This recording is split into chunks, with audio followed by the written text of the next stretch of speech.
கலை மனிதனாக பிறந்த ஒவ்வொருவனும் அள்ளி அள்ளி பருக வேண்டிய அமிர்தமடாது.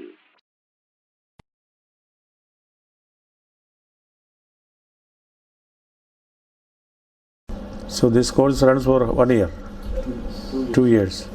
It's quite long. Yes, sir, because they are coming only Saturdays, Sundays. Yes, I know. So we need some more. Yes. It's not only about cinema. They have to read literatures, they have to work, field work. Yes. So it contains a lot of things. You give them exercise. You give them exercise like that. Yeah, more than Yes.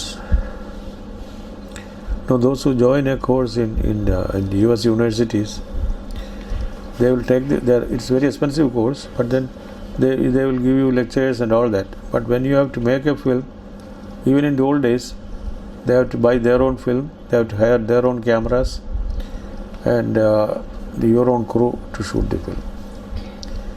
But if you become a student at the Film Institute, whether in SRFTA in Pune, in Calcutta, or in Film Institute in Pune, everything is spent by all the expenses are met by the government, by the institution. Yes. Chennai also, I see. No, all the private institutes, they charge you like hell. Yes. No, they cannot afford it. No, anyway, the private institutions cannot afford it. How can they support so many people with all the expenses? But the expenses have now really, practical training expenses have really come down with the digital technology. Because there is no film, you don't have to buy a film. Otherwise, how many rolls you need? And the Film Institute, we used to do, first exercise we used to do was called dialogue exercise. We have to shoot a dialogue scene. Then there is a diploma film, like that. From 10 minutes to 30 minutes. That's the length. And the crew, the transport, everything is given by the institute. But with all that facilities, there are not many good students coming out. Because there is no. There are two things. One is that you have to be very, very alert in your studies. You have to be totally focused on your work. Several things. People come with the wrong feeling that I will come and take this course for a few months and then you can go and make a film. So once in the Film Institute in Pune, they specially invited me to do a course on just 1 day's lecture on script writing. Normally I don't go for teaching. I don't have the patience. So I just asked the students, what they do, etc. They were all this was a 6 months course or something they were running. Anjan Bahubali, Bahu, he is a very well-known scriptwriter in Bombay. Not Bahubali, Anjan somebody, I forget his full name. Anjan, we all call him Anjan. So he was in charge of that course. So many of them were already employed in very, very well placed people, and their model was Bollywood. Every one of them wanted to take this course and then go and write for the Bollywood. But then I asked them what they did, what they have read. I asked them some novels, some obviously in English only, in some plays. There was only one boy who had read those books. Most of them have not even heard about those books. So I told them, look, I am very sorry to tell you, if you don't read, please believe me, then you won't write. If you think that it is very easy to make commercial films in Bombay, you are very wrong. Those who are writing those scripts, making those films, they are very well read. Please understand, I told them, please understand, they are very well-read people. You talk to them, they are not uninformed people. They are very well-informed people. So it's not easy to make even commercial films. To make successful commercial films, you have to be really well-read. You have to know about what is happening around the world. You have to know so many things. It's not a very easy task. And you look at only the success and you think that you become that success. Because an actor thinks that he can become Kamal Haasan in 1 week, or Rajinikanth. You just cannot. You read about Rajinikanth or read about Kamal Haasan. Their life will tell you, what struggle they have gone through. It's very important to know. They did not just become, famous like that in one day. There was a story about someone, in France. This great painter Picasso. So Picasso once he became quite famous.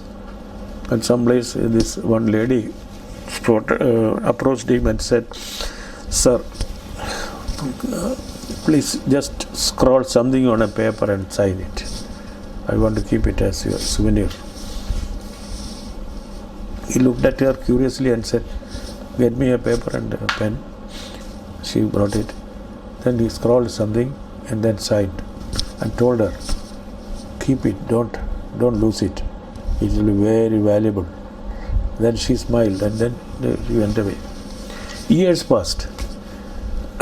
And after 10-15 years, she found that this man is selling so at such high cost. Anything that he does is history.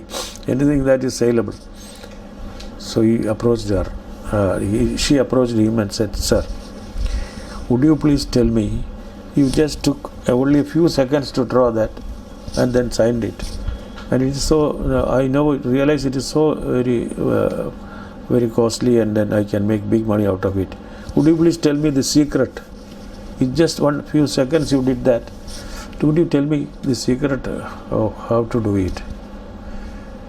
Then he looked at her and told her, "Look, my dear young lady, it is not done in few seconds. There is my whole life behind it. I have lived as a painter all these 60-70 years to do this thing. So it doesn't come in few seconds. It has come in several years. Several years of my work. It is the same thing. Creation of art is not just done by accident, not done by sheer luck. If the God is with me, I will get it done." No, it doesn't happen. The God will be with you only when you are prepared. So that was a very interesting story.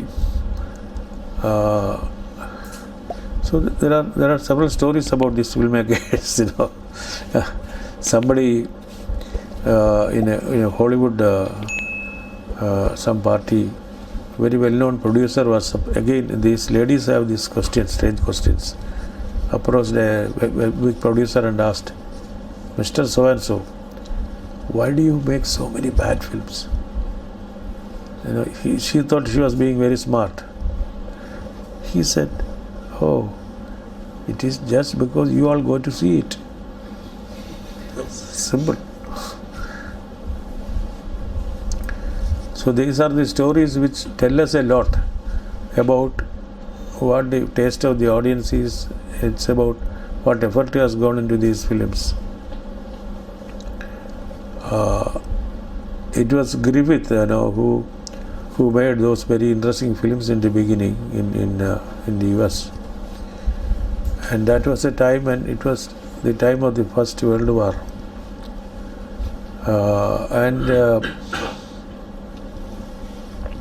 Just before. At that time, the materials for shooting was not available. What they did is, there was this film studio established by, it was called the Film Lab in those days in the Soviet Union. They had this, they used to get these films from the US. Griffith's, the famous film is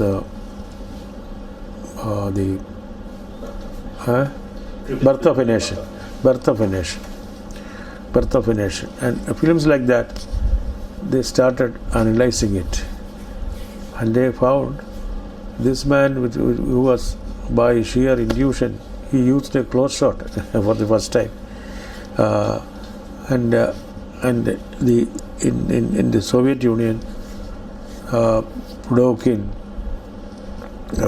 and then Eisenstein and a couple of others, they started analyzing these films, and they started writing the grammar of cinema, and they themselves made films. Pudovkin made films, and there was another, immediately name doesn't come to me,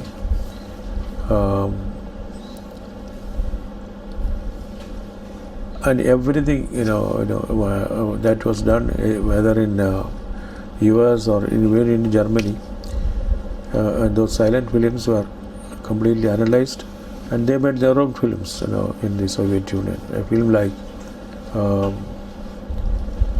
Odessa, where you have the the title of that film, where you have Odessa Steps, Battleship Potemkin. So Battleship Potemkin,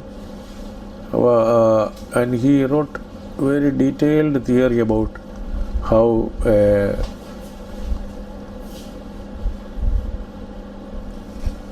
particular idea is conveyed in editing. Like if you show, in those were the very elementary days in terms of technique and theory. So if you show a man and a child playing and intercut it with the child, somebody is just looking very, practically no expression, but then there's a child playing, and intercut it, you immediately understand that the man looks at the child and then with interest. Actually he doesn't do any expression. It's a very bland expression on his face, and you remove the child and put a dead body there, and then the image gives you the feeling that this man is very sorry, and he is in a very grievous situation. So this kind of the meaning of editing, what it can be done with the editing of images, and there are very detailed. You must also read these things, because these are Eisenstein's films sense and film form and film sense. That book you must read. There is also another book by Pudovkin. Yes, editing, film editing. So these are very important works. So these are the basic things. And then from Russia itself, later came people questioned all these theories. Because you can question a theory when you have mastered it. Otherwise you cannot question it. How will you question it? They have mastered it. Because when a short will combine all these things, it will have the elements of all these things which have been written as theories at the very base, but then it won't look it. It will look like something a continuously exposed short, but then it can take in all that. You had great filmmakers like the person who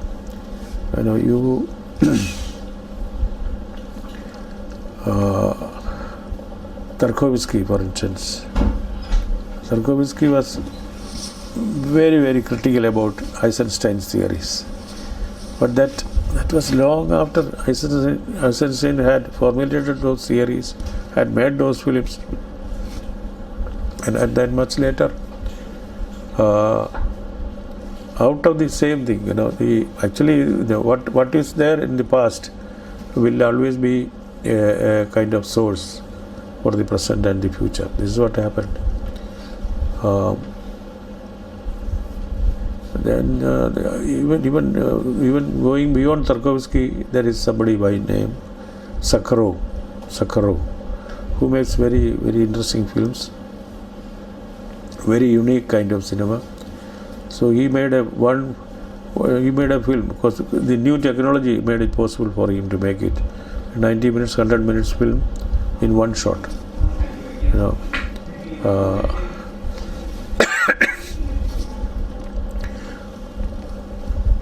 So all these experiments have been there in the past. மறக்காம subscribe பண்ணிருங்க.